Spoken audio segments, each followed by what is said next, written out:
गुरुदेव दत्त. योगदंड आणि त्रिशूळ धारण केलेलं श्री नरसिंह सरस्वती दत्त प्रभूंचं योगी रूप.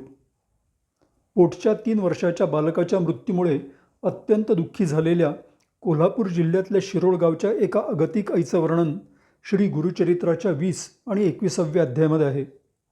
त्यावेळी साक्षात श्री नरसिंह सरस्वती दत्तप्रभू जेव्हा तिचं सांत्वन करण्यासाठी येतात, तेव्हा त्यांनी धारण केलेल्या एका तरुण योग्याच्या रूपाचं वर्णन 21व्या अध्यायाच्या 54व्या ओवीमध्ये योगदंड त्रिशूळ हाती अशा प्रकारे केलेला आहे.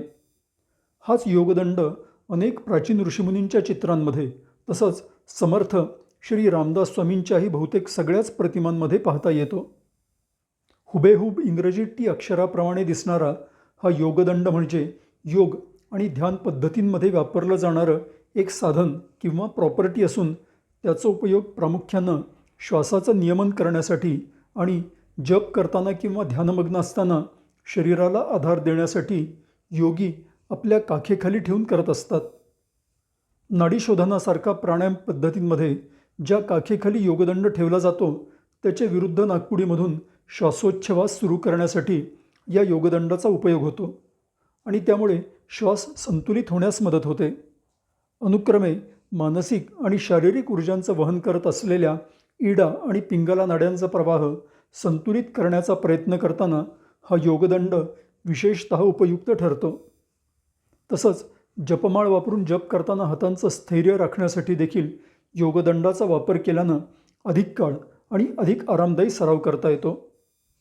ध्यान करताना देखील हाताला आधार देण्यासाठी योगदंडाचा वापर केला जाऊ शकतो आणि त्यामुळे शरीर स्थिर होण्यासाठी आणि अधिक सखोल ध्यानाचा अनुभव घेण्यासाठी त्याचा उपयोग होतो.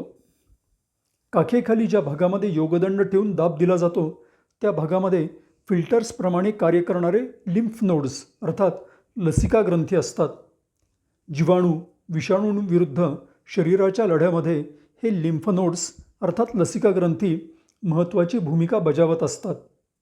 योगदंडाच्या मदतीनं या भागावर दाब देऊन या लिम्फ नोड्स उत्तेजित होत असाव्यात आणि त्यामुळे शरीराच्या नैसर्गिक विषमुक्ती प्रक्रियेत अर्थात टॉक्सिन फ्री होण्यासाठी मदत होत असावी.